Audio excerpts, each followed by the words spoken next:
दोस्तों नमस्कार। मीन राशि वाले मेरे मित्रों, आप सभी का आज के ज्योतिष के इस बेहद ही खास और आपकी जिंदगी को कई बड़ी और भयानक परेशानियों से बचाने वाले विशेष कार्यक्रम में बहुत बहुत स्वागत है।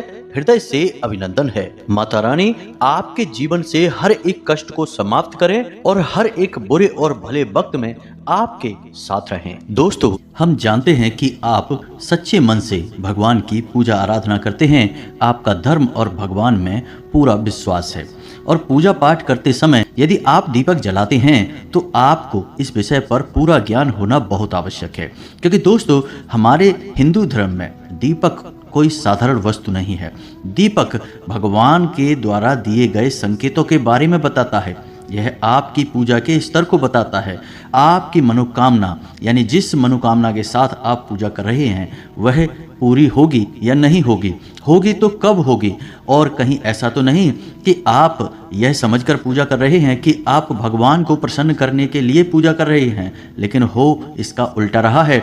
भगवान की जगह यह पूजा आपके आसपास निवास कर रही भूत प्रेत यानी नकारात्मक शक्तियां ग्रहण कर रही हैं और आप समझ रहे हैं कि आपका जीवन सुंदर हो रहा है, लेकिन हो इसका उल्टा रहा है कि आप जितनी ज़्यादा पूजा पाठ करते जाएंगे आपका जीवन नर्क होता चला जाएगा, क्योंकि आपकी पूजा पाठ का संपूर्ण फल या यूं कहें कि आपके पूजा पाठ का संपूर्ण निष्कर्ष निचोड़ सब वे नकारात्मक शक्तियां ग्रहण करती जा रही हैं और आपको कुछ भी प्राप्त नहीं हो रहा है। ऐसे में आपके मन में कभी कभार यह विचार अवश्य आता होगा कि हम इतनी पूजा पाठ करते हैं, भगवान में सच्ची आस्था और विश्वास रखते हैं, लेकिन भगवान हमारी सुनते क्यों नहीं हैं। तो दोस्तों, आपकी पूजा पाठ में जलाया गया दीपक आपको बहुत कुछ बताता है।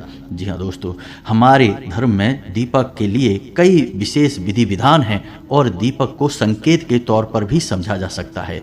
तो आज के इस वीडियो में हम आपको बताएंगे कि दीपक जो आप अपनी पूजा पाठ में जलाते हैं वह आपको किस प्रकार से संकेत देता है और आप कैसे अपनी पूजा पाठ की सफलता या असफलता को दीपक के माध्यम से तय कर सकते हैं। तो वीडियो बहुत ही खास है दोस्तों और आपके जीवन में ज्ञान के एक नए आयाम को जोड़ेगा। दोस्तों, आपको बहुत कुछ सिखाएगा आज का यह वीडियो। इस तरह के वीडियो बनाने में बहुत मेहनत लगती है दोस्तों। हम हमारी टीम के साथ दिन रात प्रयास करते हैं और आपको सर्वोत्तम से सर्वोत्तम ज्ञान प्रदान करने की कोशिश करते हैं। कोशिश बस एक ही है कि आपके जीवन में कुछ बदलाव आए, सकारात्मक बदलाव आए, क्योंकि हम जानते हैं कि आपकी राशि के जातक अपने जीवन में कुछ करना चाहते हैं, अपना नाम बनाना चाहते हैं, जिसके लिए बहुत मेहनत करते हैं, लेकिन दुर्भाग्य इस बात का है कि आपके जीवन में संघर्ष बहुत अधिक होता है। आपको सफलता इतनी आसानी से प्राप्त नहीं होती है। जी हाँ दोस्तों, इसी के साथ साथ हम आपको आने वाले समय में यानी कि 3 से 4 दिनों में होने वाली कुछ विशेष घटनाओं के बारे में भी बताएंगे, जिनसे आपको बड़े लाभ प्राप्त होंगे यदि आप सतर्क रहें और समझकर अपने आने वाले कदम को तय करके चलेंगे तो आपको बड़े बड़े लाभ भी प्राप्त हो सकते हैं। तो बदले में दोस्तों बस हम यह चाहते हैं कि आप इस वीडियो को पूरा देखें, इस वीडियो को बीच में बिल्कुल भी ना छोड़ें, नहीं तो होगा यह कि आपको आधा अधूरा ज्ञान प्राप्त होगा और आपको कोई भी बात समझ में नहीं आएगी। जी हाँ दोस्तों, आपकी राशि के जातकों में एक छोटी सी कमी यह भी पाई जाती है कि आप बहुत जल्दी चीज़ों से ऊब जाते हैं। आप सब कुछ अपने जीवन में बहुत जल्दी जल्दी प्राप्त कर लेना चाहते हैं और जल्दी जल्दी प्राप्त करने के चक्कर में कई बार आप बड़ी परेशानियों में फंस चुके हैं। जी हाँ दोस्तों, आप अपने जीवन में पीछे झांक कर देखें तो आपको पता चलेगा कि कई बार आपके काम केवल इसी वजह से बिगड़ गए कि आपने उनमें जल्दबाजी दिखाई। यदि आप धैर्य से काम लेते तो आपके काम बन सकते थे। तो ऐसा आपको अब नहीं करना है। जब भी आपको ज्ञान प्राप्त करने का अवसर प्राप्त हो तो आप पूरे धैर्य के साथ उसे ग्रहण करें और फिर उसे अपने जीवन में लागू करें, उपयोग करें। आप देखेंगे कि आपका जीवन बदलता चला जाएगा। जी हाँ दोस्तों, आप बहुत ही बुद्धिमान इंसान हैं, आपके अंदर बौद्धिक बल बहुत अधिक है, लेकिन छोटी मोटी कमियों की वजह से आप अपनी संपूर्ण बुद्धि का इस्तेमाल करने से चूक जाते हैं, गलती कर जाते हैं, जिससे आप परेशानियों में फंसते रहते हैं। तो हमारा मानना केवल इतना है कि यदि आप धैर्य से काम लें, ठंडे दिमाग के साथ चीज़ों को समझें, अपने जीवन को समझें, तो आप बड़े से बड़े काम को बड़ी आसानी से करने का दम रखते हैं। जी हाँ दोस्तों, आप ऐसे इंसान हैं कि आप किसी की गुलामी करना पसंद नहीं करते हैं। आपके मन में एक ललक है, एक ख्याल है, एक विचार है कि आप कुछ अपना जरूर करेंगे, आज नहीं तो कल करेंगे, और इसके लिए आप लगातार प्रयास भी करते रहते हैं। लेकिन कभी कभी जिंदगी आपको मौका नहीं देती है, और देती भी है तो बहुत देर से देती है, तब तक आपके धैर्य का बांध टूट जाता है। जी हाँ दोस्तों, तो हमें आपसे बस इतना कहना है कि आप धैर्य का साथ कभी ना छोड़ें, क्योंकि जब भगवान आपको देने पर उतारू होंगे तो इतना देंगे कि आपका जीवन पूर्ण रूप से बदल जाएगा। रातों रात आपके जीवन में जगमगाहट आ जाएगी, फूलों जैसा सुंदर आपका जीवन महकने लगेगा। जी हाँ दोस्तों, तो इसी कामना के साथ, इसी सुंदर विचार के साथ आज के इस वीडियो को शुरू करते हैं। वीडियो में हम आपको आपके जीवन में होने वाली अगले 3 से 4 दिनों में विशेष घटनाओं के बारे में भी बताएंगे, लेकिन उन्हें हम अंत में बताएंगे, तो उन्हें जानना आपके लिए बहुत आवश्यक है। दोस्तों, आप जब अपने जीवन के बारे में कुछ अनुमान प्राप्त कर लेते हैं तो आपको एक दिशा प्राप्त होती है कि किस तरह से आगे बढ़ना है और कैसे अपने जीवन के फैसलों को लेना है। इससे आप बड़ी मुसीबतों में फंसने से बच जाते हैं। और ज्योतिष शास्त्र का तो काम ही यही है कि वह इंसानों की भविष्य का सटीक अनुमान लगाने की कोशिश करता है। अगर सटीक अनुमान ना लगा पाए तो आपको एक विचार तो दे ही देता है कि कुछ बुरा होगा, कुछ अच्छा होगा, तो उसी के हिसाब से आप अपने जीवन के निर्णय ले सकते हैं। बाद में आप बड़ी से बड़ी मुसीबतों से भी आसानी से बाहर निकल सकते हैं। तो चलिए आज के इस खास वीडियो को शुरू करते हैं, लेकिन इससे पहले आपसे एक निवेदन है कि कमेंट में पूरे भक्ति भाव के साथ, बिल्कुल एक छोटे बालक की भांति, क्योंकि माई के सामने तो सभी बालक ही हैं, एक बालक की भांति जय मां भद्रकाली कृपा करो अवश्य लिखना। एक बार नहीं 3 बार लिखना, क्योंकि जब माई की कृपा होगी तभी सबकी कृपा होगी। इसी के साथ साथ दोस्तों, आप अपना नाम और अपना स्थान भी लिखना बिल्कुल भी ना भूलें, ताकि हम शनिवार के होने वाले सर्व मनोकामना पूर्ति हवन में आपके नाम से आहुतियां करवा दें, जिससे माई के दरबार में आपकी विशिष्ट अर्जी भी लग जाएगी और माई की सीधी कृपा आपको प्राप्त होने लगेगी। आप देखेंगे कि अगले ही दिन से आपका जीवन बदलने लगेगा। इसी के साथ साथ दोस्तों, इस दास का आपसे एक छोटा सा निवेदन और है कि यदि आपको हमारा चैनल अच्छा लगता है और आप इस चैनल पर पहली बार आए हैं तो इसे सब्सक्राइब अवश्य कर लें, और इसके बगल में जो घंटी का निशान है उसे भी अवश्य दबा दें। यह बिल्कुल ही फ्री है, लेकिन इससे आप हमारा लाखों करोड़ों का मनोबल अवश्य ही बढ़ा देंगे, और हमें पूर्ण विश्वास है कि यदि आप ऐसा करेंगे तो माई आपके ऊपर विशिष्ट कृपा बरसाएंगी अवश्य। तो चलिए जल्दी से चैनल को सब्सक्राइब करिए, फिर आगे बढ़ते हैं। दोस्तों, मानकर चलिए कि आप लंबे समय से पूजा पाठ कर रहे हैं। जिस भगवान में आपकी आस्था है, आप उनकी सच्चे मन से पूजा पाठ कर रहे हैं। आप पूरे विधि विधान का भी ख्याल रखते हैं, और पूजा पाठ करते करते आपको काफ़ी समय बीत गया। मानकर चलते हैं कि 1 या 2 साल या 4 साल या 6 साल बीत गए, लेकिन आपके जीवन में बदलाव नहीं आए और आपका जीवन जैसे का तैसा बना रहा, तो आपके मन में पहला ख्याल यही आएगा कि शायद भगवान आपकी सुन नहीं रहे हैं, शायद आप दुर्भाग्यशाली इंसान हैं, या फिर यूं कहें कि आपके जीवन में दुख और कष्ट ही लिख दिए गए हैं। भगवान ने आपके साथ नाइंसाफ़ी की है। लेकिन दोस्तों, ऐसा सच में नहीं होता है। हकीकत इसकी एकदम उलट भी हो सकती है। दोस्तों, हमने आपको अपने पिछले कई वीडियो में यह बात बताई है कि हमारे जीवन में हमें क्या प्राप्त होगा। हमारे कर्मों से यह निर्धारित अवश्य होता है, लेकिन वह हम तक पहुंचेगा या नहीं पहुंचेगा, यह इस बात पर निर्भर करता है कि आपके आसपास ऊर्जा का क्षेत्र किस प्रकार का है। जी हाँ दोस्तों, यदि आपके आसपास ऊर्जा का क्षेत्र नकारात्मक है तो आपसे कोई अच्छी बात भी बोलेगा, आपको सही सलाह भी देगा तो वह आपको बुरी लगेगी। आपकी तरफ कोई अच्छी चीज़ भी आएगी तो वह आपके पास पहुंचते पहुंचते बुरी हो जाएगी। यानी कि कोई आपकी मदद करने की कोशिश भी करेगा तो आपके साथ उल्टा हो जाएगा। और ठीक इसका उल्टा भी होगा कि आप किसी की मदद करने की कोशिश करेंगे, लेकिन उसके साथ गलत हो जाएगा और आपके ऊपर लांछन लग जाएगा। जी हाँ दोस्तों, आप अपने जीवन में जो भी फैसले लेंगे वे गलत फैसले साबित होंगे और अंत में लोग आपका मजाक उड़ाएंगे और आपकी बौद्धिक क्षमता पर ही प्रश्न चिन्ह लग जाएगा। तो यह बड़े ही परेशानी का विषय है दोस्तों। तो ऐसे में आपका दायित्व क्या बनता है, आपको सबसे पहले क्या करना है? सबसे पहले आपको अपनी आसपास के ऊर्जा क्षेत्र को शुद्ध करना है, पवित्र करना है। जी हाँ दोस्तों, अब आसपास के ऊर्जा क्षेत्र से क्या मतलब है हमारा? तो दोस्तों आप समझिए कि ऊर्जा क्षेत्र क्या है। आपने तस्वीरों में भगवान को तो देखा ही होगा, और भगवान को तो देखा ही है, लेकिन पुराने जमाने के जो ऋषि मुनि संत होते थे, जो बहुत ऊंचे स्तर के अध्यात्म को हासिल कर लेते थे, स्वयं भगवान के दर्शन कर लिया करते थे, तो उनकी तस्वीर कभी आपने देखी होगी। तो क्या दिखाई देता है? उनके चेहरे के पीछे आपको एक पीले रंग का आवरण दिखाई देता है, चक्र जैसा दिखाई देता है, और यह आवरण चेहरे के पास गोल दिखाई देता है, जैसे पीछे सिर के कोई सूरज चमक रहा है। लेकिन दोस्तों हम आपको बताएं कि यह आवरण ना केवल चेहरे के पीछे होता है, बल्कि पूरे शरीर के आसपास होता है, लेकिन चेहरे के पास यह बहुत तेजमय होता है, इसलिए स्पष्ट दिखाई देता है। तो यह आवरण क्यों बनाया जाता है? क्या यह केवल तस्वीर की खूबसूरती बढ़ाने के लिए होता है? जी नहीं दोस्तों, यह आवरण हर एक इंसान के पास मौजूद होता है। जी हाँ दोस्तों, और यह आवरण जितना शुद्ध होगा उतना ही अधिक आपके जीवन में आध्यात्मिकता होगी, धार्मिकता होगी, आपके मन में प्रेम, सच्चाई, ईमानदारी का वास होगा। जी हाँ दोस्तों, हम इसका उल्टा भी कह सकते हैं कि जितना आपके पास धार्मिकता, आध्यात्मिकता होगी, आपके मन में प्रेम, सच्चाई और ईश्वर का वास होगा, यह ऊर्जा क्षेत्र आपका शुद्ध और साफ रहेगा। जी हाँ दोस्तों, अब जो हमारा ऊर्जा क्षेत्र है यह हर इंसान के पास होता है, यह तो आप समझ गए। अब जो हमारे पास हमारा ऊर्जा क्षेत्र है, हमारा आवरण है, वह शुद्ध और अशुद्ध कैसे हो जाता है? दोस्तों उसे शुद्ध या अशुद्ध बनाने वाले हम खुद ही हैं। हम स्वयं ही उसे अशुद्ध करते हैं या शुद्ध करते हैं। यदि हमने अपनी ऊर्जा का क्षेत्र अशुद्ध कर रखा है तो हमारे द्वारा की गई पूजा पाठ, हर अच्छे कर्म का जो फल है वह नकारात्मक शक्तियां खींच लेंगी। जी हाँ दोस्तों, क्योंकि नकारात्मक शक्तियां ही आपके आसपास आकर्षित होंगी। नकारात्मक ऊर्जा क्षेत्र नकारात्मक शक्तियों को ही खींचेगा और सकारात्मक ऊर्जा क्षेत्र सकारात्मक शक्ति को खींचेगा, यानी भगवान की शक्ति को आपके पास खींच कर लाएगा।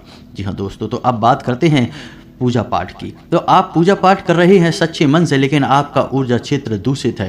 तो ऐसे में हो यह रहा है कि आपकी पूजा पाठ जहां तक पहुंचनी चाहिए वहां तक पहुंच नहीं रही है, उसके बजाय बीच में रुकावट है नकारात्मक शक्ति की। वह आपकी पूजा पाठ के संपूर्ण फल को खुद ही सोख लेती है, आप तक पहुंचने नहीं देती। ना तो पूजा भगवान तक पहुंच रही है और ना ही भगवान के द्वारा दी गई कृपा आप तक पहुंच रही है। बीच में एक रुकावट है। जी हाँ दोस्तों, इन्हें हम भूत प्रेत कह सकते हैं। जी हाँ दोस्तों, तो अब यहाँ तक आपको समझ में आ गया कि आपके द्वारा की गई पूजा पाठ आपको फल क्यों नहीं दे पा रही है, क्योंकि आपके आसपास नकारात्मक ऊर्जा मौजूद है, वह फल आप तक पहुंचने नहीं दे रही है। ठीक है दोस्तों, यहाँ तक आपको समझ आ गया। अब बात करते हैं दीपक की, कि दीपक आपको कैसे, क्योंकि इसमें समस्या यह है कि आपके आसपास ऊर्जा का क्षेत्र जो है वह नकारात्मक है या सकारात्मक है, यह आपको कैसे पता चलेगा?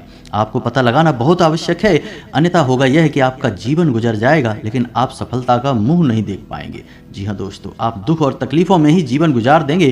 कई ऐसे लोग हमने देखे हैं जो जीवन भर मेहनत करते हैं लेकिन उन्हें कभी सफलता हासिल नहीं हो पाती है। बाद में वे कभी किस्मत और कभी भगवान को दोष देते नजर आते हैं। जी हाँ दोस्तों, तो अब आपको कैसे पता चलेगा? तो इसको पता लगाने का सबसे सरल तरीका हमारे द्वारा पूजा पाठ में जलाया गया दीपक है। वैसे तो कई तरीके हैं जिनसे यह पता लगाया जा सकता है कि आपका ऊर्जा क्षेत्र शुद्ध है, सकारात्मक है या फिर अशुद्ध और नकारात्मक है, लेकिन आज हम दीपक के विषय में बात कर रहे हैं, तो दीपक के बारे में ही बताएंगे कि कैसे आपको पता चलेगा कि आपका ऊर्जा क्षेत्र नकारात्मक है, अशुद्ध है। जी हाँ दोस्तों, तो फिर आपको हम बताएंगे कि आप उसे यदि अशुद्ध है तो शुद्ध कैसे करेंगे। जी हाँ दोस्तों, तो ध्यान से सुनिए। आप जब दीपक जलाते हैं तो आपका जलाया गया दीपक आपकी पूजा समाप्त होने से पहले ही बुझ जाता है। जी हाँ दोस्तों, यदि आपके द्वारा जलाया गया दीपक आपकी पूजा समाप्त होने से पहले ही बुझ जाता है तो यह इस बात का प्रमाण है कि आपका ऊर्जा क्षेत्र दूषित है, नकारात्मक है। जी हाँ दोस्तों, आपका दीपक जल नहीं पा रहा है। दूसरा यह है कि आपके द्वारा जलाया गया दीपक पूजा होने तक तो जलता है, लेकिन जैसे ही आप पूजा स्थान को छोड़ते हैं, अपने दीपक को जलता हुआ छोड़ देते हैं, तो वह दीपक बुझ जाता है। जी हाँ दोस्तों, थोड़ी देर जलने के बाद वह बुझ जाता है। हालांकि उस दीपक में तेल या फिर घी अभी भी बाकी है, बाती भी उसकी सही है, लेकिन वह दीपक बुझ जाता है। यह भी प्रमाण है कि आपके आसपास नकारात्मक ऊर्जा है दोस्तों। जी हाँ दोस्तों, कई बार ऐसा देखा गया है कि दीपक शुद्ध गाय के घी से जलाया जा रहा है, फिर भी उसकी बाती से सुर्ख काला धुआं निकल रहा है। जी हाँ दोस्तों, कई लोग हमसे ऐसे प्रश्न पूछते हैं कि शुद्ध गाय के घी से दीपक जलाया जा रहा है तो उसमें से धुआं नहीं निकलना चाहिए, लेकिन दीपक से तो सुर्ख काला धुआं निकल रहा है, उसकी लौ से धुआं निकल रहा है। ऐसा क्यों हो रहा है? लोग चौंक जाते हैं। लेकिन दोस्तों, यह प्रमाण है कि नकारात्मक ऊर्जा आपके आसपास मौजूद है। यह आपको किसी भी प्रकार का पुण्य, किसी भी प्रकार का फल प्राप्त होने नहीं देगी। जी हाँ दोस्तों, तो अब आपको कुछ बातों का ख्याल और रखना होगा कि जब आप पूजा कर रहे हैं और आप दिया जला रहे हैं, तो दिया जलाते समय कहीं ऐसा तो नहीं करते आप कि आप किसी और से माचिस मांग कर लेते हो, या फिर आप किसी अन्य जलते हुए दिए में से अपने दिए को जला लेते हैं, या फिर आप पुराने जले हुए दिए में ही दोबारा से फिर से दिया जला देते हैं। ये सब काम यदि आप करते हैं तो यह भी बहुत गलत है। इससे आपके पूजा पाठ का फल आपको बिल्कुल भी प्राप्त नहीं होगा। जी हाँ दोस्तों, आप समझिए कि दीपक में जलती है अग्नि, और अग्नि क्या है? शुद्ध स्वरूप है ऊर्जा का। यानी कि अग्नि जब किसी शुद्ध स्थान पर जलती है तब वह पवित्र अग्नि कहलाती है। जी हाँ दोस्तों, इसीलिए तो जब हवन होता है तो उसके लिए विशेष पवित्र हवन कुंड का निर्माण किया जाता है। कहीं भी आग जलाकर आप हवन नहीं कर सकते दोस्तों, वह अग्नि पवित्र नहीं मानी जाती है। जी हाँ दोस्तों, आप समझिए कि अग्नि जब पवित्र होती है, शुद्ध होती है, तो वह जीवन को उत्पन्न कर सकती है, और यदि वह नकारात्मक और अपवित्र हो तो जीवन का विनाश भी कर सकती है। तो अग्नि का बहुत महत्व है। तो ऐसे में यदि आप दीपक जलाने में लापरवाही बरतते हैं तो वह आपकी ओर नकारात्मकता को आकर्षित करता है। जी हाँ दोस्तों, तो आपको क्या करना है कि आप अपने घर से अपनी माचिस, अपना दीपक मंदिर में लेकर जाएं। जी हाँ दोस्तों, यदि आप मंदिर में दीपक जला रहे हैं तो, यदि आप घर पे जला रहे हैं तब कोई दिक्कत नहीं है, माचिस आपकी खुद की ही होगी। फिर भी आपको घर पर जलाने के समय भी दीपक में कुछ विशेष ध्यान रखने होंगे कि आप पुराने जले हुए दीपक में ही फिर से दीपक नहीं जलाएंगे। मान के चलिए कि आपने कल पूजा की और दीपक जल चुका है और उसमें थोड़ी सी बाती और थोड़ा सा घी बाकी है, तो आपने दीपक की बाती हटाई और घी हटाया और नया दीपक फिर से जला दिया, तो यह गलत तरीका है। ऐसे में आपको उस दीपक को धोना होगा, साफ करना होगा, उसके बाद ही वह फिर से जलाने के योग्य बन पाएगा। साथ ही साथ अगर हो सके तो उस दीपक पर थोड़ा सा गंगा जल अवश्य छिड़कें, तो वह पूर्ण रूप से शुद्ध और पवित्र हो जाएगा। फिर आप उसमें नए दीपक को जलाइए। अब इसमें आप इस बात का भी ख्याल रखें कि घर में जो आप दीपक जलाएंगे वह पीतल का दीपक ही होना चाहिए और एक मुखी दीपक ही होना चाहिए। घर में कभी भी पंचमुखी दीपक नहीं जलाते हैं। आपने दीपक देखे होंगे कि कुछ ऐसे दीपक होते हैं जिनमें 5 बातियां लगती हैं और पंचमुखी दीपक जलता है, तो उसे हम घर में नहीं जलाते हैं। यह दोष उत्पन्न करता है। मंदिर में जलाए जाते हैं ऐसे दीपक। घर में आप एक मुखी दीपक जलाइए और पीतल का दीपक जलाइए। जी हाँ दोस्तों, कुछ लोगों के यहाँ हमने देखा है कि मिट्टी का दीपक घर में जला देते हैं। यह ठीक नहीं है, यह भी नकारात्मकता को आकर्षित करता है। हर प्रकार के दीपक का अपना अलग महत्व है दोस्तों। हमने आपको अपने पिछले एक वीडियो में बताया था कि जब आप किसी विशेष मनोकामना को मन में लेकर किसी अनुष्ठान के अंतर्गत दीपक जलाते हैं तो वह आटे का दीपक होता है। जी हाँ दोस्तों, जैसे आपने 21 दिन 11 दिन का कोई अनुष्ठान करना है, मंदिर में जाके पूजा करनी है, तो उस समय जो आप दीपक जलाएंगे वह आटे का दीपक होगा। जी हाँ दोस्तों, जब आप किसी विशेष तीज त्योहार पर दीपक जलाते हैं तो वह मिट्टी का दीपक होगा। जैसे आप दीपावली पर जो दीपक जलाते हैं वह मिट्टी के दीपक होते हैं। लेकिन जब आप नियमित दीपक जलाते हैं, अपने घर में दीपक जलाते हैं, तो वह पीतल का दीपक होना चाहिए। जी हाँ दोस्तों, आप मंदिर में भी यदि दीपक जलाते हैं तो मिट्टी का दीपक जला सकते हैं, लेकिन आटे का दीपक हर समय आपको नहीं जलाना है। आटे का दीपक आप विशेष अनुष्ठान में ही जलाएंगे, किसी विशेष मनोकामना की पूर्ति के लिए की जाने वाली पूजा में ही जलाएंगे। मिट्टी का दीपक आप जला सकते हैं, मंदिर में आप पीतल का दीपक भी जला सकते हैं, लेकिन घर पे आप नियमित यदि जलाते हैं तो पीतल के दीपक का ही प्रयोग करें। अब ऐसे में समस्या यह खड़ी हो जाती है कि कुछ लोग तांबे का दीपक खरीद लाते हैं, क्योंकि बाजार में तो सब कुछ मिलता है, तो कुछ लोग तांबे का दीपक खरीद लाते हैं और जलाना शुरू कर देते हैं। दोस्तों, इसका बहुत ही नकारात्मक परिणाम प्राप्त होता है और जिस इंसान के घर में तांबे के दीपक में बाती जलाई जाती है, उस इंसान के घर में धन लक्ष्मी किसी कीमत पर ठहर नहीं सकती है। आर्थिक समस्याएं बढ़ेंगी, धन का आगमन रुकेगा, कर्जा बढ़ेगा। जी हाँ दोस्तों, तो आपको केवल और केवल पीतल का दीपक जलाना है, तांबे का या किसी अन्य धातु का नहीं। जी हाँ दोस्तों, अब आप यदि अपनी पूजा स्थल पर दीपक जलाते हैं तो उसे सीधे जमीन पर ना रखें। दीपक पवित्रता का प्रतीक होता है, तो उसे किसी न किसी चीज के ऊपर, किसी वस्तु के ऊपर, और बेहतर होगा कि आप उसे जल के कलश के ऊपर थोड़ा सा अन्न कटोरी में लें और उसके ऊपर उसे रखें। तब वह दीपक बहुत दिव्य हो जाता है और बहुत शुभ फलदायी होता है। यदि आप रोज यह नहीं कर सकते तो कम से कम उस दीपक को सीधे जमीन पर तो ना रखें। दोस्तों, कोई स्टील का टिफिन वगैरह ले लें, उसके ऊपर एक कपड़ा डालें और कपड़ा शुद्ध और पवित्र होना चाहिए, और उस कपड़े के ऊपर आप उस दीपक को रखें, तभी उस दीपक का शुभ परिणाम आपको प्राप्त होगा। जी हाँ दोस्तों, अब दीपक आप जलाते हैं तो उसकी जो बाती है उसका मुख पूर्व दिशा की ओर ही होना चाहिए। अब यदि आप रात में पूजा कर रहे हैं, रात से मतलब हमारा है कि सूर्य डूबने के बाद, यानी कि अंधेरा हो गया, फिर आप पूजा कर रहे हैं, जैसे 9 बजे के आसपास पूजा कर रहे हैं, तब दीपक की बाती का मुख उत्तर दिशा की ओर होना चाहिए। जी हाँ दोस्तों, और दिन में यदि आप पूजा कर रहे हैं, यानी जब सूर्य आसमान पर हैं तब आप पूजा कर रहे हैं, तब दीपक की बाती का मुख पूर्व दिशा की ओर होना चाहिए। जी हाँ दोस्तों, भूल कर भी दीपक की बाती का मुख दक्षिण दिशा की ओर नहीं करना है, यह विशेष ध्यान रखना है आपको।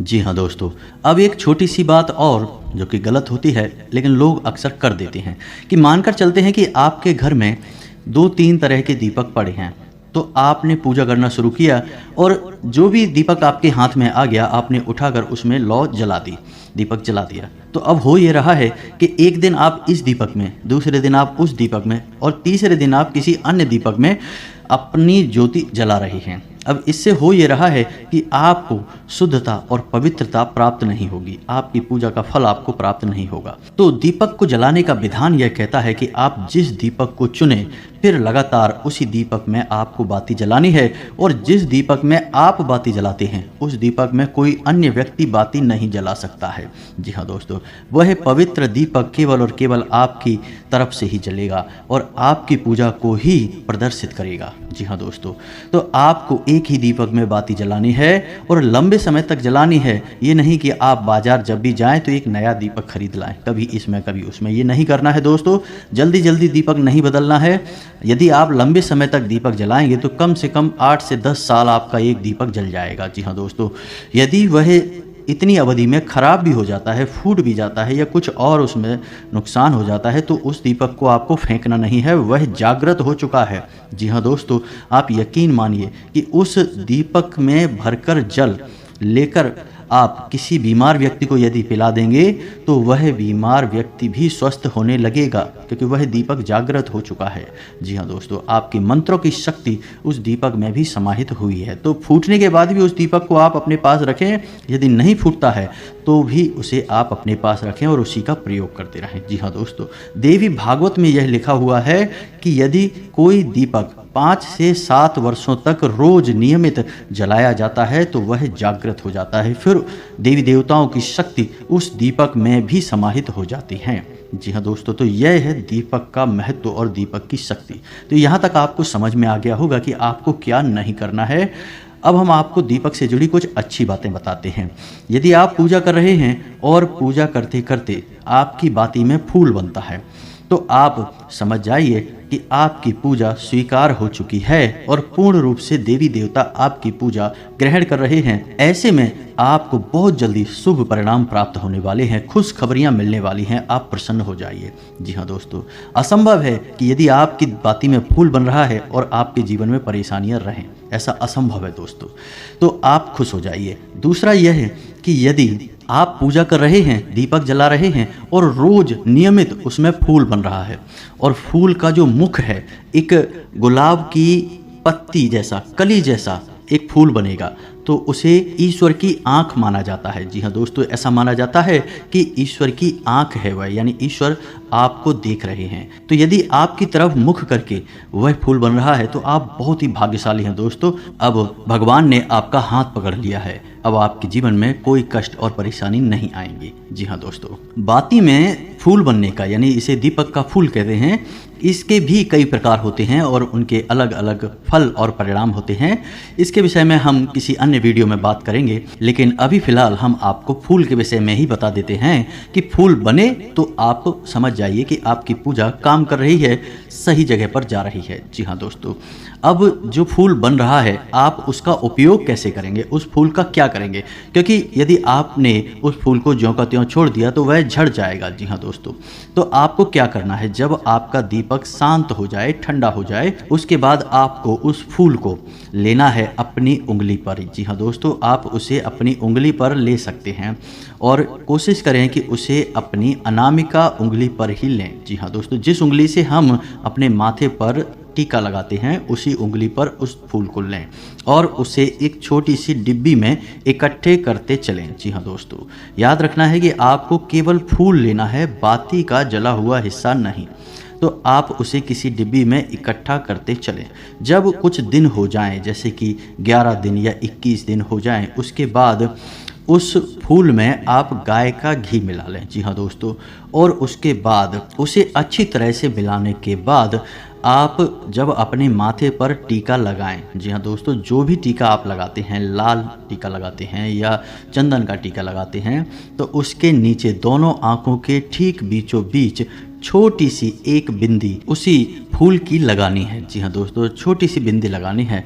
आप देखेंगे कि आपका आत्मविश्वास बहुत अधिक बढ़ जाएगा। आप जिस काम में भी हाथ डालेंगे आपको कामयाबी मिलेगी। जी हाँ दोस्तों, यह ईश्वर का प्रसाद है, ईश्वर की कृपा है। आपने देखा होगा कि बड़े बड़े संत हैं, बड़े बड़े साधु महात्मा हैं, उनके टीके के बीच छोटी सी एक बिंदी काली टीके की अवश्य होती है।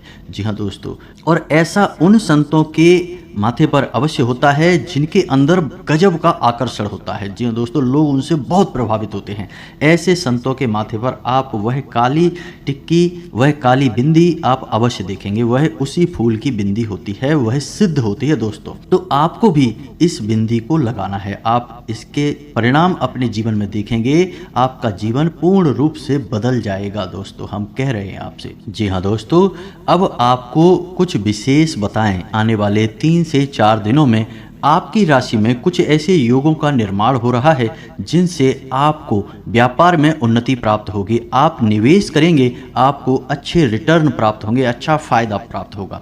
जी हाँ दोस्तों, और आप किसी को उधार दे सकते हैं, आपका उधार सही समय पर वापस भी आएगा। लेकिन हम आपसे यह कहेंगे कि आप ब्याज आदि पर उधार ना दें, किसी की मदद करने के लिए दे सकते हैं। बिजनेस करने के लिए, पैसा कमाने के लिए आप किसी अन्य प्रकार के कार्य को कर सकते हैं। ब्याज पर पैसा देने वाला कार्य हमारे शास्त्रों में वर्जित है, तो आप इसे ना करें। किसी भूमि या भवन के खरीद के योग भी बन रहे हैं। जी हाँ दोस्तों, यदि आप उसे खरीदेंगे नहीं तो कम से कम आपके जीवन में इस प्रकार की परिस्थितियां बनने लगेंगी कि नज़दीकी भविष्य में आप किसी नए वाहन को खरीदेंगे या फिर किसी भूमि आदि का सौदा आपके जीवन में होगा जो आपके लिए हितकर होगा। जी हाँ दोस्तों, इसी के साथ साथ आपको स्वास्थ्य को लेकर थोड़ा सा सतर्क रहने की आवश्यकता रहेगी। पेट से जुड़े रोग आपको परेशान कर सकते हैं, संक्रमण हो सकता है, तो खाने पीने पर आपको ध्यान देने की आवश्यकता रहेगी। और इन सबसे महत्वपूर्ण बात कि आप अपने जीवन के किसी भी बड़े फैसले की तैयारी करेंगे, यानी कोई बड़ा फैसला लेने का मन बनाएंगे, कोई ऐसा कार्य करने का, कोई ऐसा बड़ा निर्णय लेने की कोशिश करेंगे जिससे आपके जीवन में बहुत बड़े बदलाव आएंगे। जी हाँ दोस्तों, कोई बड़े व्यापार की शुरुआत हो सकती है या फिर कोई भी बड़ा बदलाव आप अपने जीवन में करने के लिए फैसले लेंगे। तो ऐसे में महत्वपूर्ण बात यह है कि किसी अनुभवी व्यक्ति की सलाह लें, घर के बड़े बुजुर्गों से बात करें, तभी अपने जीवन के बड़े फैसले लें। जी हाँ दोस्तों, आप स्वयं भी बड़े फैसले लेने में सक्षम हैं, लेकिन बेहतर यह होगा कि आप अपने शुभ चिंतकों की सलाह भी अवश्य लें और उस सलाह को सही तरह से अपने जीवन में लागू भी करें, तो आपको बहुत अच्छे परिणाम प्राप्त हो सकते हैं। जी हाँ दोस्तों, तो यह तो था आपको धर्म और ज्योतिष का मिला जुला सा ज्ञान। यदि आपको इस विषय पर कोई प्रश्न है, आपके मन में कोई विचार है, तो आप कमेंट करके पूछें, हम आपके कमेंट के प्रश्नों के पढ़कर जवाब देने की पूरी कोशिश करेंगे। दोस्तों, हम आपको बता दें कि आपका दाम्पत्य जीवन बहुत अच्छा चलने वाला है, लेकिन यदि आप जोश दिखाएंगे यानी कि बोलते समय अपना होश खो देंगे तो आपके दाम्पत्य जीवन में कलह क्लेश का माहौल बन सकता है। आपको इस बात का ख्याल रखना है। प्रेमियों को सतर्क रहने की आवश्यकता रहेगी। किसी तीसरे व्यक्ति की बात बिल्कुल न माने, वह आपके प्रेम संबंध से जलता है, आप में फूट कराना चाहता है। आप अपने प्रेमी पर पूर्ण विश्वास रखें और अपने संबंधों में सच्चाई रखने की पूरी कोशिश करें। बस यही आपको सलाह रहेगी। इसी के साथ साथ आज के इस वीडियो को विराम देते हैं। मिलते हैं अगले ज्ञानवर्धक वीडियो में। तब तक के लिए धन्यवाद। जय माता की।